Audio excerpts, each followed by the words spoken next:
जिस आज हम बात करेंगे कि हम अलजेब्रिक रैशनल अलजेब्रिक एक्सप्रेशंस का स्क्वायर रूट किस तरह से फाइंड आउट करेंगे। हमने अलजेब्रिक एक्सप्रेशन जब नंबर्स की अलजेब्रिक नंबर्स का जो कि फ्रैक्शन की फॉर्म में थी उनका स्क्वायर रूट फाइंड आउट करना मालूम किया था, लेकिन अभी हम इस लेक्चर में स्पेसिफिकली अलजेब्रिक एक्सप्रेशन जो कि फ्रैक्शन में होंगी उनका स्क्वायर रूट फाइंड आउट करेंगे। सिंपल जो हमारे पास फार्मूला हम क्या करते हैं जी, यानी स्क्वायर रूट, यहाँ पे मैं सिंबल डाल देता हूँ जी, स्क्वायर रूट, ये स्क्वायर रूट का सिंबल है, ठीक है, square root of rational expression, बल्कि हम यहाँ पे मेंशन करते हैं रैशनल अलजेब्रिक एक्सप्रेशंस, किसके इक्वल हो जाएगा, हमारे पास आ जाएगा स्क्वायर रूट ऑफ न्यूमरेटर, यानी इक्वल टू होगा जी स्क्वायर रूट ऑफ न्यूमरेटर्स, और इसी तरह divided by square root of denominator. हम दोनों का स्क्वायर रूट अलग अलग से ले लेंगे, स्क्वायर रूट ऑफ डिनोमिनेटर्स, ऐसा स्मॉल में लिख रहा हूँ जी, डिनोमिनेटर, ऐसा स्टैंड फॉर स्क्वायर रूट। आप करते हैं जैसे यहाँ पे है तो हम इस तरह से कर लेते हैं कि हमारे पास ये क्वेश्चन में इसको इसी तरह से कॉपी कर लेता हूँ।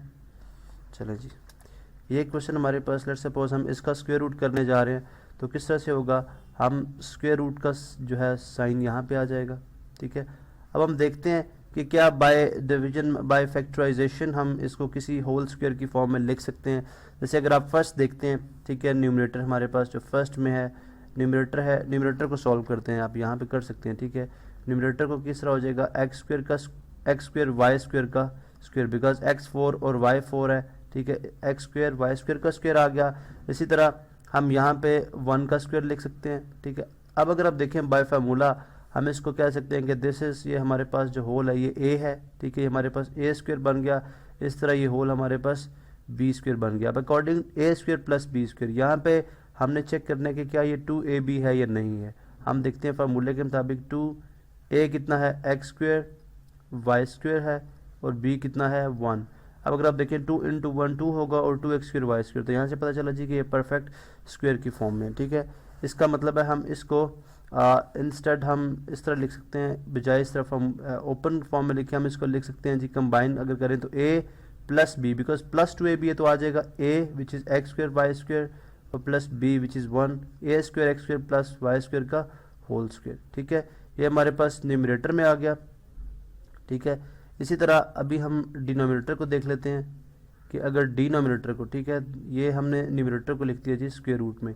इसी तरह से अगर मैं डिनोमिनेटर को स्क्वायर में लिखूँ, यहाँ पे बेशक आप लिखते हैं साथ मेंशन कर दें न्यूमरेटर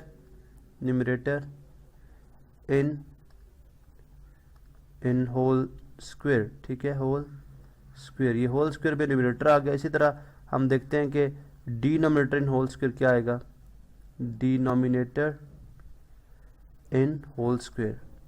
अब यहाँ पे हमारे पास जो डिनोमिनेटर में टर्म है इसको हम देख लेते हैं कि क्या इसको हम होल स्क्वायर में लिख सकते हैं, ठीक है। अभी देखें जी कि अगर ये हमारे पास 4z4 है, लेट सपोज इसको मैं ब्रेक करता हूँ, 4z4 plus 8z³ plus 8z² plus 4z plus 1। अब जब हम क्वेश्चन को देख इसका जिस अलजेब्रिक एक्सप्रेशन को जब हम देखते हैं तो हमारे माइंड में जो पहली चीज़ आती है वो ये कि ये फार्मूला किस फॉर्म में लिखा जा सकता है। हाँ, ये है, इसको हम स्क्वायर की फॉर्म में लिख सकते हैं, क्यूब की फॉर्म में लिख सकते हैं, लेकिन अगर आप ये टर्म देखें तो इसको हम जस्ट स्क्वायर की फॉर्म में लिख सकते हैं, ठीक है। और इसी तरह अगर हम इसको, बिकॉज 8z² ये माइट बी सम ऑफ कुछ नंबर, अगर हम इसको 4z की फॉर्म में कर लें, 4z² की फॉर्म में कर लें तो हम इसको भी स्क्वायर की फॉर्म में लिख सकते हैं, ठीक है। तो लिहाजा इसका मतलब है हमने एक फार्मूला पढ़ रखा है, यहाँ से जो हमारे पास पॉसिबल फार्मूला बन सकता है वो क्या है, a plus B plus C whole square. लेकिन हमें इसको जो है वो वेरीफाई करना है, इसको हमने चेक करने के क्या ये वाकई जो इस फार्मूले की ओपनिंग है जो कि क्या है ए स्क्वायर, इस फार्मूले को अगर हम ब्रेक करते हैं, ठीक है, तो किसके इक्वल आए थे हमारे पास, a square plus b square plus c square plus 2ab plus 2bc और प्लस 2c। हम चेक करेंगे कि क्या ये जो हमारे पास अलजेब्रिक एक्सप्रेशंस लिखी हुई है कि ये वाकई इस फॉर्म में है। अगर ये वाकई इस फॉर्म में तो हम इसको एनक्लोज कर लेंगे 3 टर्म्स के होल स्क्वायर के अंदर, ठीक है। चलें जी स्टार्ट करते हैं। हम इसको इस तरह से ब्रेक कर लेते हैं, मैं 4z4 को लिख लेता हूँ जी 2z² का स्क्वायर, ठीक है।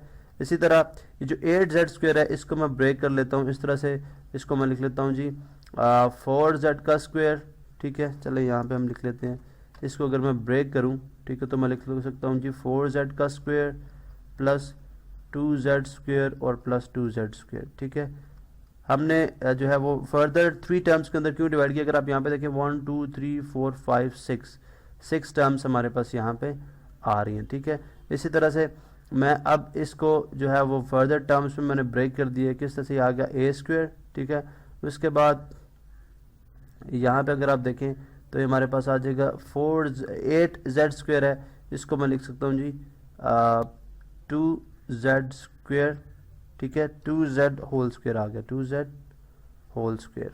इसी तरह 1 को मैं लिख सकता हूँ 1 का स्क्वायर, ठीक है।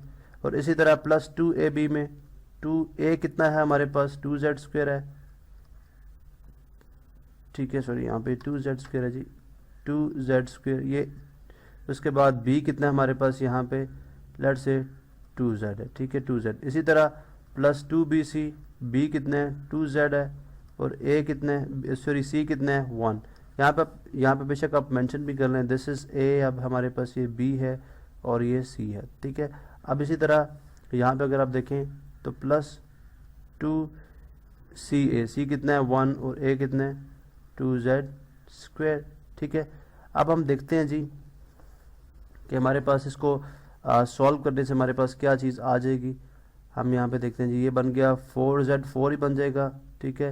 ये बन जाएगा 2 का स्क्वायर, 4z का स्क्वायर, ये बन गया 1, ठीक है। ये हमारे पास बन गया 1। इसी तरह 2 इंटू 2 4 एंड 4 इंटू 2 8, ये बन गया 8z क्यूब, ठीक है। और ये हमारे पास बन गया 2 इंटू 2 4z, ये बन गया हमारे पास, और 2 इंटू 2 ये बन गया 4z का स्क्वायर, ठीक है।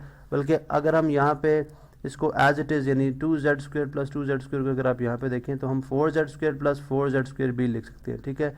इंस्टेड ऑफ राइटिंग दिस, जो मैंने इसको फर्दर ब्रेक कर दिया, हम इसको जस्ट 4z स्क्वायर यहाँ पे चले हम इसको कर लेते हैं जी, इसको यहाँ से हम ब्रेक रिमूव करते हैं और इसकी जगह हम सिंपली क्या लिख देंगे 4z square plus 4z square. उसके बाद हम अकॉर्डिंग टू फार्मूला जो हमने इसको एक्सपैंड किया है वो हम चेक कर लेते हैं कि क्या हमने उसको ठीक लिखा है, यानी 4z square plus 4z square. यहाँ पे देखें जी 4z square plus 4z square. अब अगर आप देखें तो फर्स्ट टर्म ये मैच करी इसके साथ, ठीक है। उसके बाद 1 भी यहाँ पे मौजूद है, ठीक है।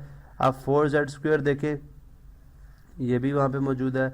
8z क्यूब जो है वो भी है, ठीक है, पॉजिटिव साइन के साथ 4z भी है, ठीक है। और उसके बाद 4z स्क्वायर जो यहाँ पे हमने 2z square plus 2z square लिखा था। अब आप देखें तो ये कंप्लीट एक स्क्वायर की फॉर्म है, तो लिहाजा हम इसको यहाँ पे लिख सकते हैं a प्लस बी प्लस सी का होल स्क्वायर, यानी ये हमारे पास a है, b और c है, ये आ जाएगा a प्लस b और प्लस c का होल स्क्वायर। ये हमारे पास आ गया डिनोमिनेटर का। अब क्वेश्चन की शेप कुछ इस तरह से हो जाएगी, अगर मैं यहाँ से अगेन क्वेश्चन को यहाँ पे मैं कॉपी कर दूँ तो क्वेश्चन की शेप हमारी कुछ अब इस तरह से हो गई है कि हम इसको लिख सकते हैं जी, ये स्क्वायर रूट हमारे पास आ गया। इसका मतलब है ये किसके था, X square Y square plus 1 का होल स्क्वायर था, ठीक है। और इसी तरह ये था 2z स्क्वायर प्लस 2z और प्लस 1 का होल स्क्वायर, ठीक है। अब इसके ऊपर क्या आ जाएगा स्क्वायर रूट। अब अगर आप देखें तो स्क्वायर रूट जो है वो हमारा कैंसिल आउट हो जाएगा। हम यहाँ पे अगेन प्लस माइनस भी लिख सकते हैं आप, लेकिन सिंपली अगर हम यहाँ से इसको होल स्क्वायर में कर लें, ठीक है, X square Y square plus 1 divided by 2z square plus 2z plus 1 whole square, ठीक है। स्क्वायर स्क्वायर रूट से इससे कैंसिल आउट हो जाएगा, हमारे पास क्या आंसर आ जाएगा X square Y square plus 1 divided by 2z square plus 2z और प्लस 1, ठीक है। ये हमारे पास क्या आ जाएगा फाइनल आंसर।